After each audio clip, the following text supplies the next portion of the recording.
Suffering takes away sin. What is the logic to what I'm saying?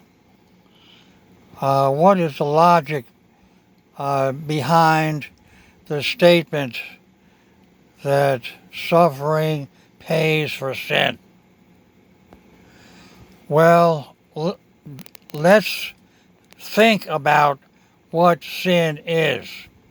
Sin is pleasure, uh, a bad form of pleasure, um, or gain, because when you gain something, there's pleasure in that, and so ill-gotten gain or ill-gotten pleasure, that's what sin is. So isn't it logical if I steal $10 from you? Isn't it logical that I would pay for that by giving up $10? By giving up $10, I pay for my stealing $10. So you see the logic.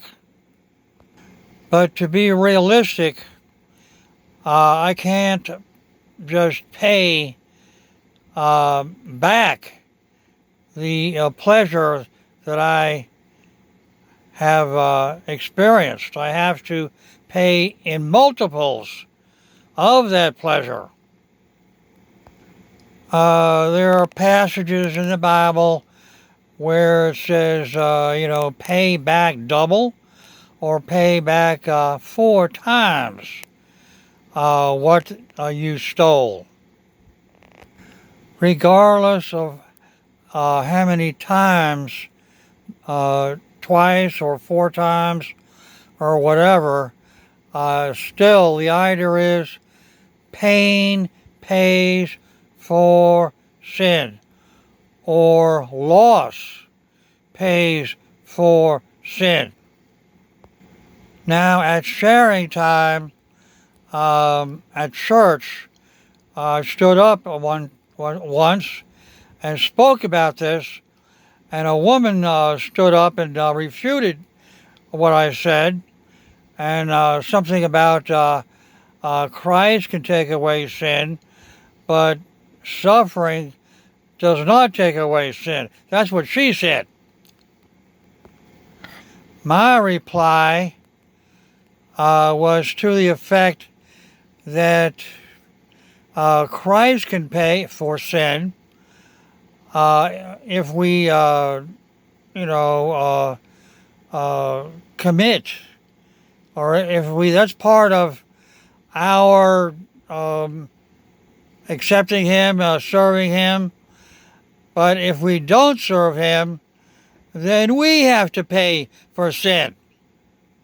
I think that woman was saying we cannot pay for sin. Only Christ can do that. No. Christ saves us from having to do that. If we give up our independence and serve Him.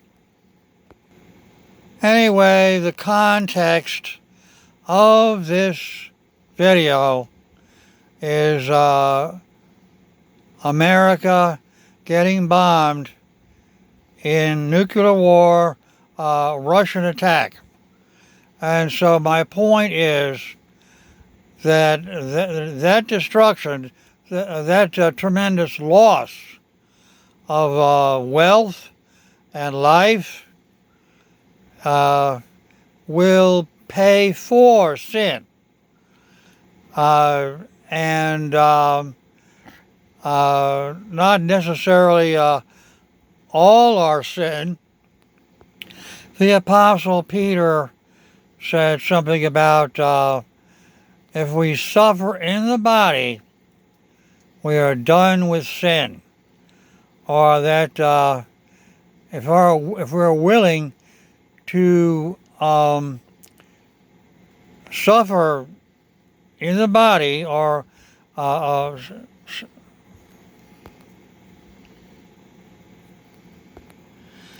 if we have the chance to run away and we choose not to run away, we stand there and take the pain, then that bravery or self-sacrifice will give us the strength to resist sin.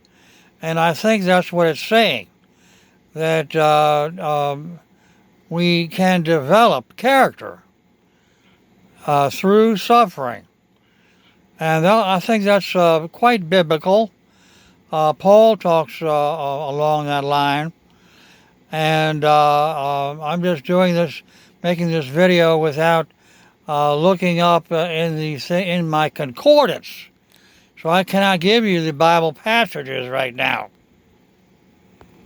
In closing, let me repeat that the suffering we go through in nuclear war will take away some of America's sins.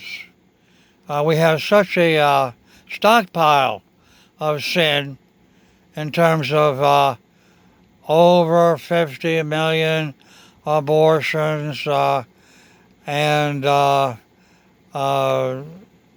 millions of gay bars and gay marriage and drug abuse, all kinds of stuff. And so we have such a backlog of sin that I don't know how much of a dent our suffering will make. In closing, let me say that there are 3 feast times in Deuteronomy 16:16, and they go with the 3 rituals in Leviticus 16. And the first goes with the first, the second with the second, and the third with the third, which translates into Pentecost being the time of the rapture, which is what the second ritual is actually symbolic of. The high priest stands for Christ going into the Holy of Holies, stands for going to heaven, and the bowl of goat's blood stands for Israel. By extension, it stands for the church. And carrying the bowl into the Holy of Holies stands for Christ carrying the church into heaven at the rapture. So that's why I say that the ritual, the second ritual, is about the rapture. And so the rapture in 2025, which is the beginning of June, that's when I expect the rapture, which is also the context is the Russian attack on America. That's what causes people's souls to depart this world. All right, that's all for now.